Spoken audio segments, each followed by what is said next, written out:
Well, hello everyone.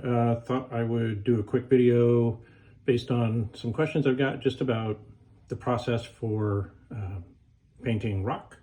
So I'm going to do a little bit real quick and see how it comes out.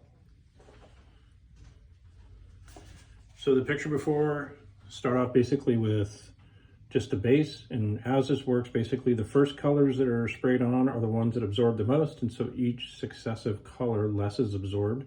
So you always want to start light and then progressively work dark, and less is more. You can always add color, but you can't take it away. So make sure you're shaked up really good. Always make sure that they're misting. You don't want droplets, you just want a nice mist. And almost no color should go on. Like, it should be really, really light, not painting at all, staining.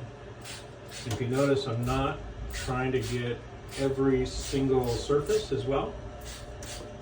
Even though this is the base, it's okay if it's a little bit not squashy, but just, it doesn't have to be perfectly even across everything, right? So even that alone does, that's a lot right there. Super quick. All right, kind of sit back, take a look. That's how quick it is. All right, so first color is in. Plaster's pretty dry, so it's going to absorb. Now this is a darker, it's kind of a reddish brown. The reddish brown was chosen because the Shasta and Lassen is, that area up around Mount Shasta, Dunsmuir. There's a lot of like heavy clay and red rock, not exactly sure the minerals that are in the soil. So it basically, there is a more of a reddish brown tone in the rock than, maybe a darker granite or a gray that there are in some other places. Oops, almost forgot the spire, and a little bit more here. All right. So now this, we want to be a lot more subtle on. This is a darker color. And make sure my spray is good first. Not quite working like I want. There we go. Now we're misting like we should be.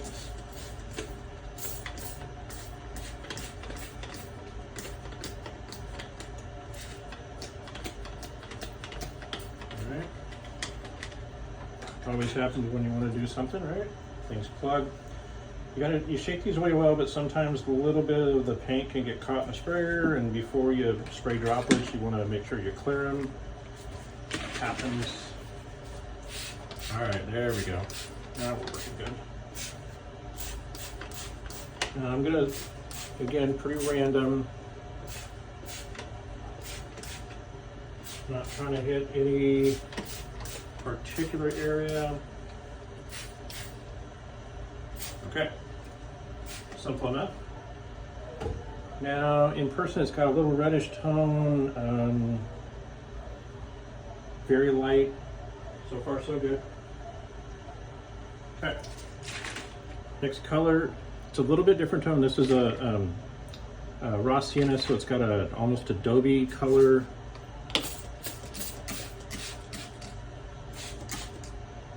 Again, this one's just accent, color box. Not much here. Okay, now this is where you can get a little like, oh man, this is really super pink or red, but it's all going to go away.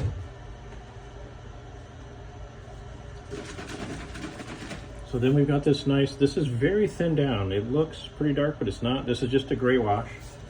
And that gray with that beige and that red, it's gonna turn a nice kind of light brown as it dries. Again, this one I'm gonna hit some areas a little heavier, but then I'm still gonna not be terribly even. A lot of times I want to create shadows, so sun comes down, so what I'm going to do is I'm going to spray up so I get more of the underside of the rock, so the underside of the rock is darker. That makes sense, right? So kind of work my way up.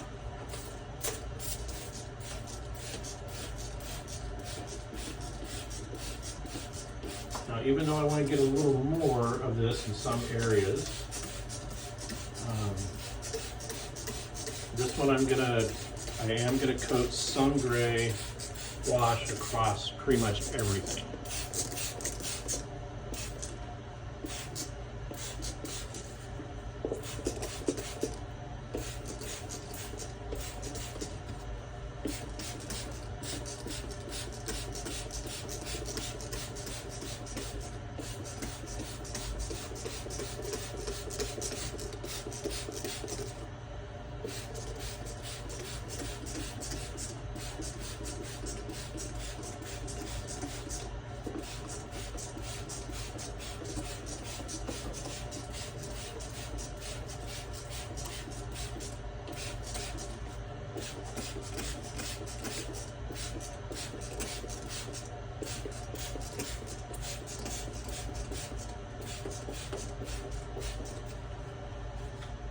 All right, that rock really starts to stand out.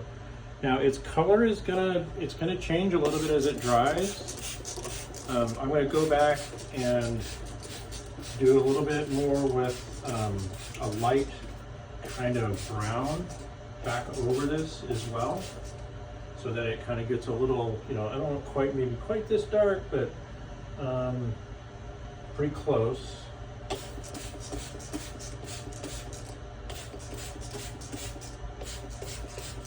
But what this gray does is it gets into those crevices and it really highlights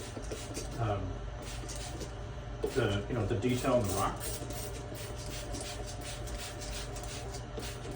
All right, I'm gonna pause here. I'm gonna work on the brown a little bit, and I'll do a little follow-up video here in a minute. I just don't want these to get insanely long.